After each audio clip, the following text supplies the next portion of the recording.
Welcome to our next instalment of the Ground Rules. This forms part of a series of discussions on land-related topics aimed to demystify issues, give tips and raise important considerations when thinking about development. I'm Lucy Haynes, a partner in our land team at Shakespeare Martineau, and I'm joined by Joe Davies, an associate. He's also in our land team, and Jack Randall, a solicitor in our legal planning team.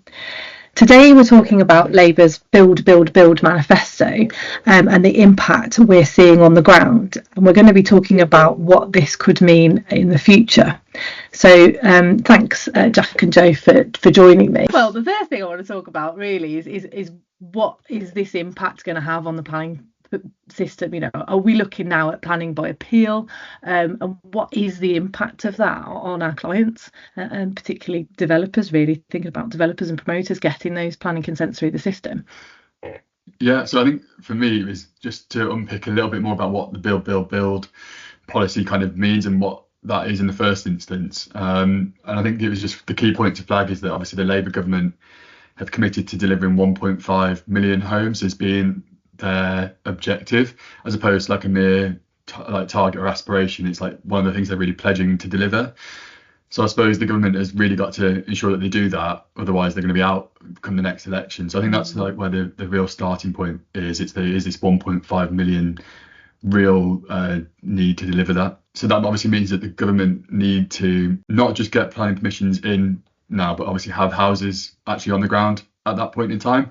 So they need to get going. I think it's the first key takeaway for me. It's that they do really need to deliver that uplift in applications. So I think that's like the starting point. It's a little bit difficult to get going, isn't it? Because like you have got quite a few challenges in the planning system at the moment, with obviously not enough planning officers, etc. And obviously a real skills gap as well in terms of having those senior members that can actually help deliver sites as well, which is also a challenge which I suspect, Jack, that you see more of in your role. Yeah, I think it is going to be a massive challenge in like the labour skills, and both in terms of actually the local authority who are deciding the decisions, and if it goes to appeal the Planning Inspectorate, I think there's going to be like a real heavy burden placed upon the local authorities and government to deal with the uplift in applications. And I think one of the ways in which they've really sought to secure that uplift is, I think you've spoke to Sachin previously, so I won't go into too much detail, but in release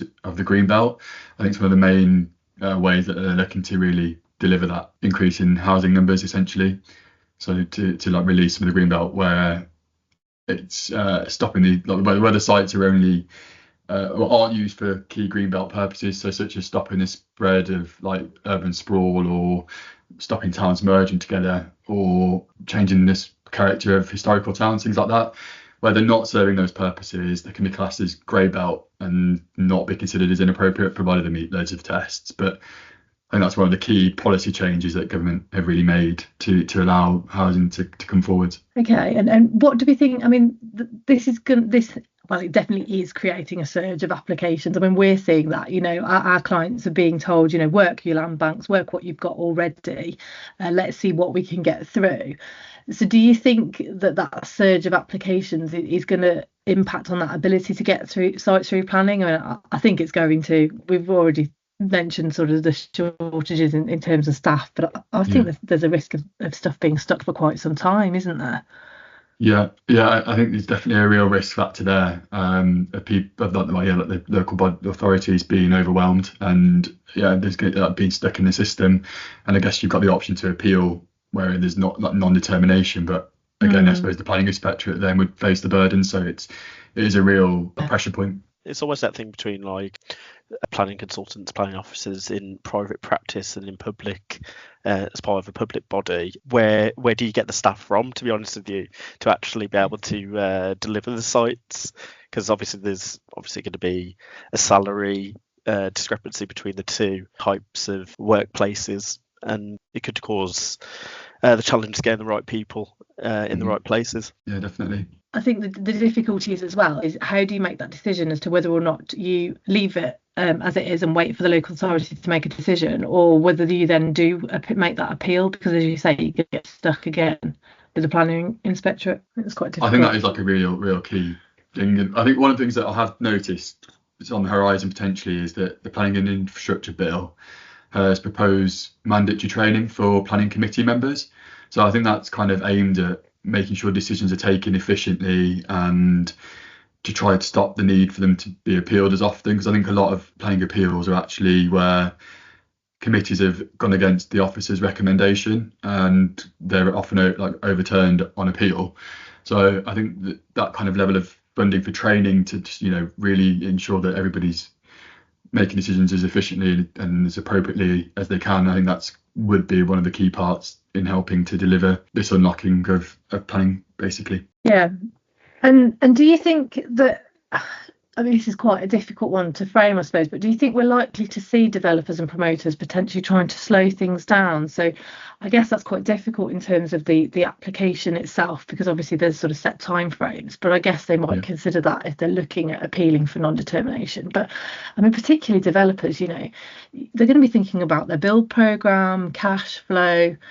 I mean, what do we think about that? Yeah, so I suppose it like you say, it's going to be difficult to balance slowing down with obviously making sure that you've got your application granted whilst the current government and policies are in place. So I suppose once in 4 years' time or more, I guess, if your application hasn't been determined by then and there's a change of government, the policy position could all change. So I guess you've got on the one hand that as a consideration, then against obviously you've been able to deliver in costs and all the rest of it going forwards.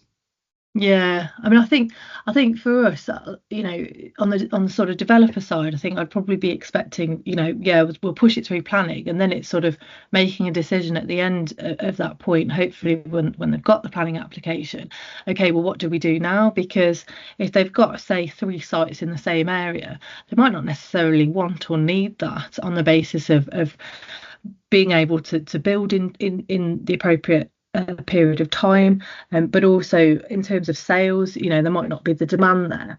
And then I sort of think, with promoters, if you've got a number of sites again in that same area, and I suppose actually this probably applies to both, it's those development obligations, those planning obligations within the agreement.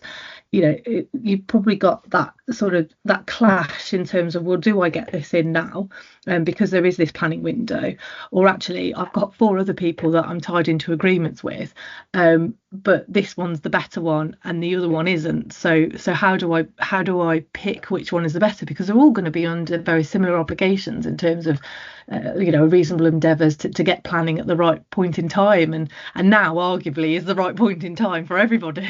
So I think that's going to be really difficult to balance, really hard actually, particularly then sort of when you come out the other end and you've got those planning consents.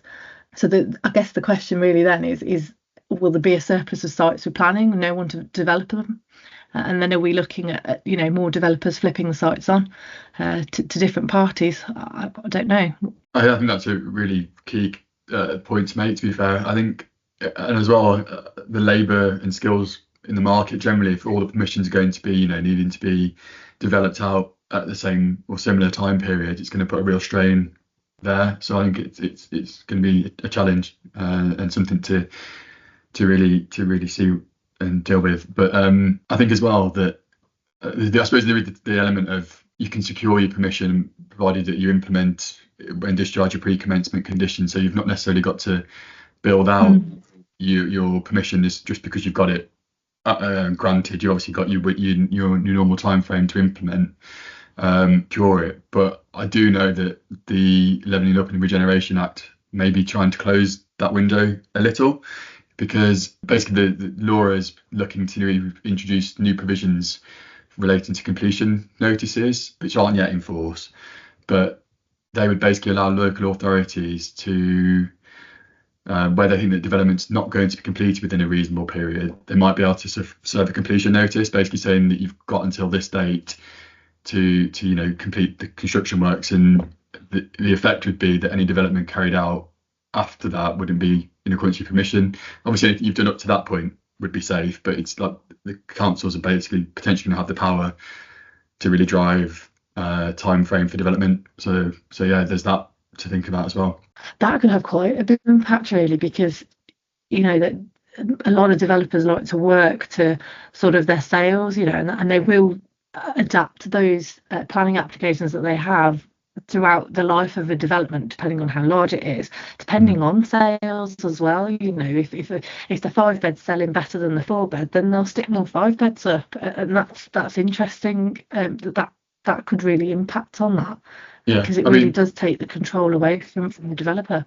It does. I mean, there is the option to appeal. If you were to serve one of those notices, I think you can basically say that you could argue that your development will be completed within a reasonable period, or whatever time frame they've sought to impose upon you isn't reasonable. So there are avenues to potentially challenge that are built into the proposed new legislation. But yeah, it will be really interesting to see how that unfolds. And Joe, what do you think in terms of like the agreements that we're seeing? Do you think we're likely to see some weird and wonderful obligations coming from landowners that might be around this? I'm just thinking whether or not, you know, maybe delay payments. To be honest, from the developer side, just in terms of cash flow, and then so a landowner might want to make sure that the contracts that we see are tight on that, to make sure say with promotions, for example, things are progressed in a timely fashion. So yeah, I do think that as well. And I think there will be a surplus of sites going through, to be honest with you, on the whole. But I think we've got to wait for this to develop and just see where developers go with it, to be honest with you. I think there might be a lot of flipping of sites, and I think it's going to be quite a dynamic market moving forward, to be honest with you, because there's a lot of opportunity at the moment. So yeah, it's one to watch, isn't it, guys? Yeah, absolutely. It's definitely one to watch. Okay, well thanks Jack and Joe for that discussion. Hope you as a listener have found it useful, and if you do have any questions or you'd like us to help with anything, please do get in touch.